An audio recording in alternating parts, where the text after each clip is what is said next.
perlu sing disampaikan napa pengumuman mboten? Wong ngoten.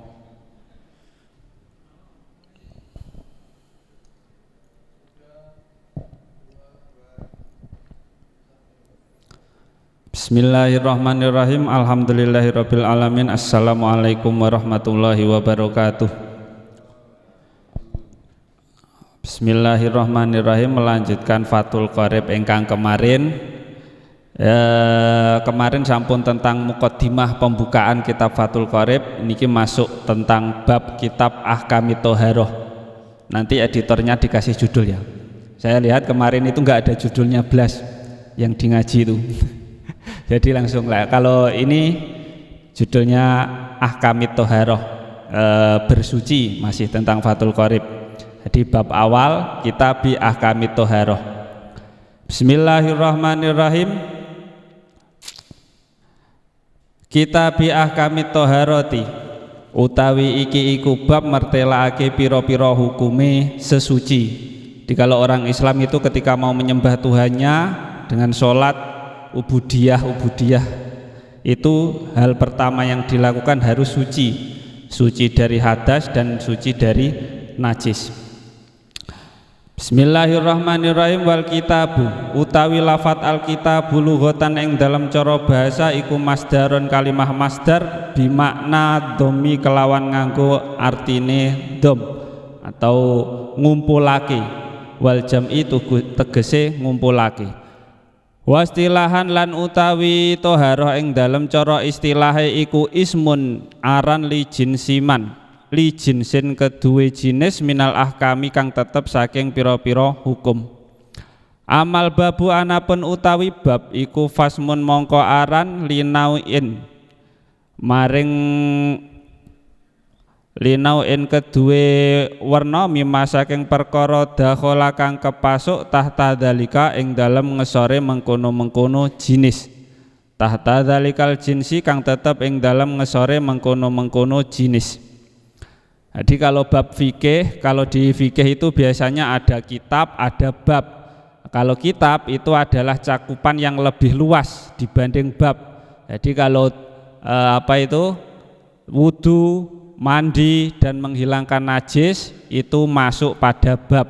Kalau kesemuanya itu termasuk pada toharoh atau di sini masuknya adalah bab kitabut toharoh, bersuci. Wa toharatu utawi lafat toharoh bi fatitoi kelawan den waca fathah ta'e lughatan ing dalam cara bahasa iku anadofatu makna sesuci.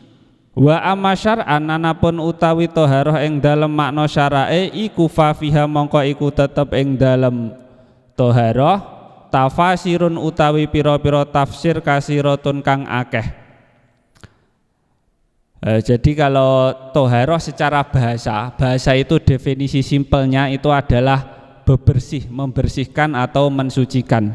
Kalau toharoh secara syarak, definisi secara syarak atau secara syariat Islam itu banyak tafsir atau banyak penjelasan dari para ulama. Salah satunya adalah qauluhum, ucapannya ulama, toharoh tegese utawi toharoh iku fi'luma, ngelakoni perkara tustabahu kang den wenangake apa bihima, bihi kelawan ma apa asolatu salat, min wudu'in tegese saking wudu, wa ghuslin lan adus, wa tayamumin lan tayamum, wa izalati najasatin lan ngilangi najis.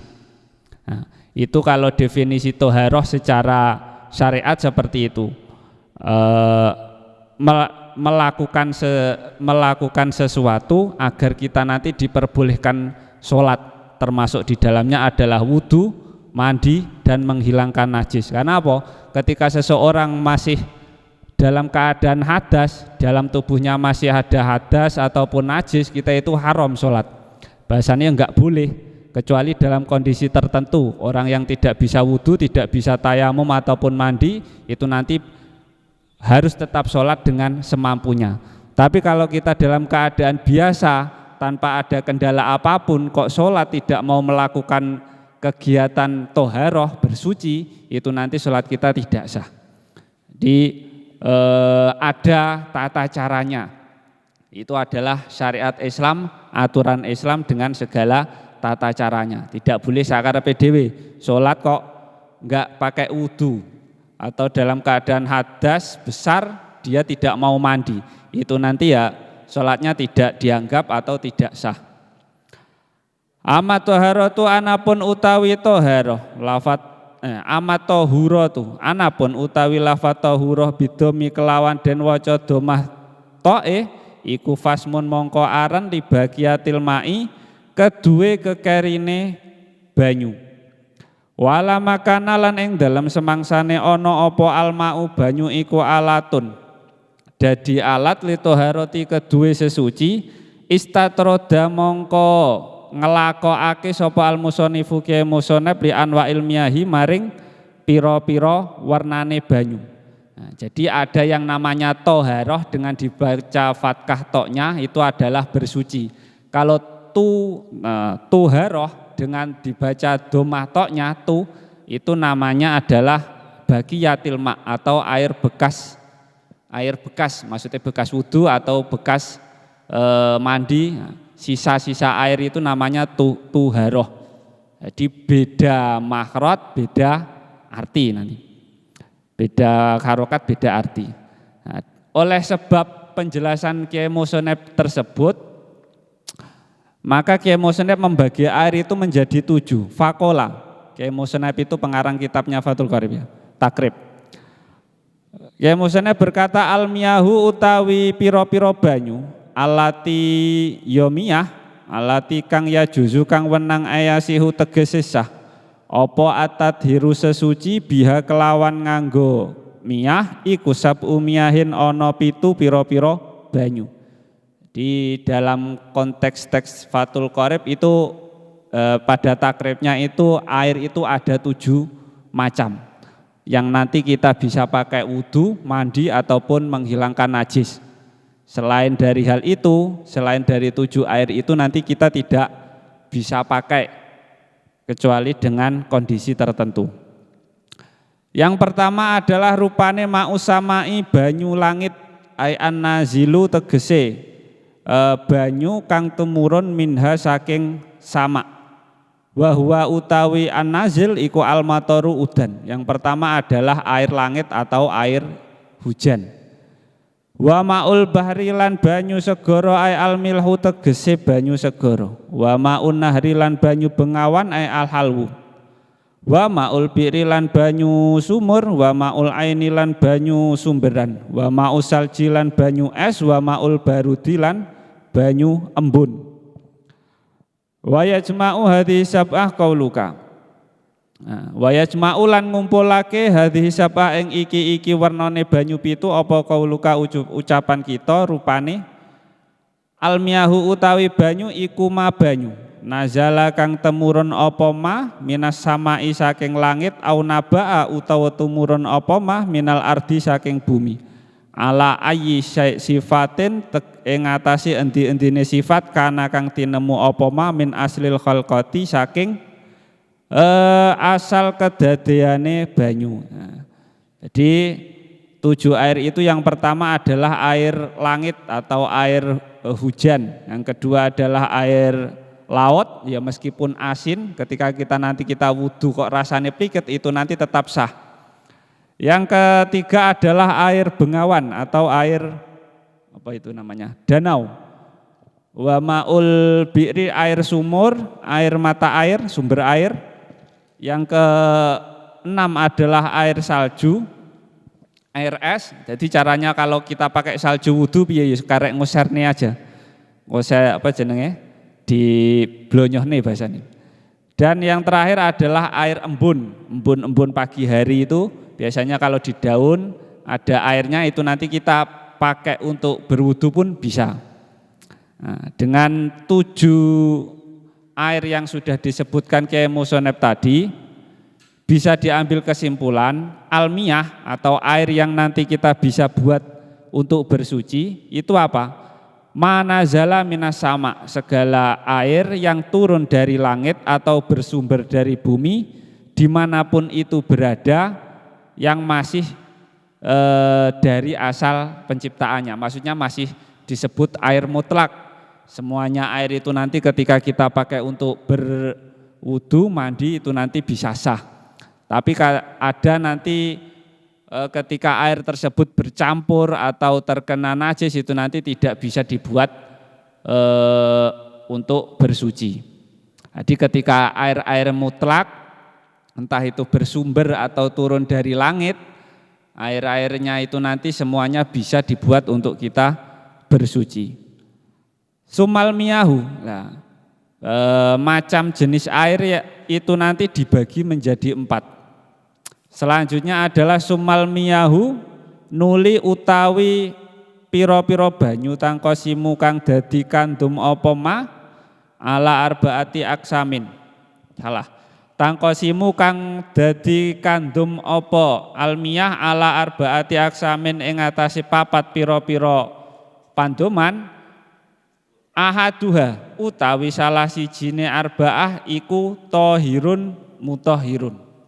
Jadi ada 4 pembagian air. Tadi 7 jenis air yang bisa kita buat untuk bersuci. Yang selanjutnya adalah pembagian air yang dilihat dari segi boleh dan tidaknya. Ahaduha utawi salah sijine arbaah. Yang pertama adalah tohirun, banyu kang suci fi nafsihi ing dalem kahanane tohir, mutahhirun tur kang nyucikake. Li ghairihi maring liyane tohir. Ghairu makruhin kang ora den makruhake apa istimaluhu nggunakake mak. Wa huwa utawi tohirun mutahhir iku almau banyu iku almaul mutlaki banyu kang mutlak angkoyidin saking batesan lazimin kang tetep. Yang pertama adalah air suci dan mensucikan. Ya air biasa, air keran, air sumur, air laut, air hujan dan yang lainnya itu. Itu masuk dalam kategori tohirun mutahhir, air suci dan juga bisa mensucikan. Bisa kita untuk buat mandi, mencuci, wudu atau menghilangkan najis dan yang lainnya. Nah, ini adalah air yang paling bisa untuk kita buat bersuci. Wahua, air itu adalah almaul mutlak, air pada umumnya itu. Ya termasuk air laut itu termasuk air mutlak meskipun asin. Nah, itu air mutlak tanpa adanya qayd yang menetap, tanpa adanya batasan. Karena apa? Ketika nanti ada qayd, ada sesuatu yang mencampur, semisal air mutlak, air biasa dicampur dengan kopi namanya air kopi. Air mutlak dicampur dengan air susu atau air teh namanya air teh atau air susu. Dan air-air tersebut itu tidak bisa dibuat untuk bersuci karena namanya bukan air mutlak. Kalau mutlak ya seperti air pada umumnya, air bening, air yang bisa nanti kita buat untuk melakukan kegiatan ubudiyah. Falaya duru mongko ora bahayani apa alqayyidu qayyid almangfaki kang kapecat kama ilbi'ri kaya banyu sumur. Fi kaunihi ing dalem anane maul bi'ri iku mutlakon banyu kang mutlak. Maka tidak berbahaya ketika ada qayyid yang terlepas dari air tersebut seperti halnya air sumur.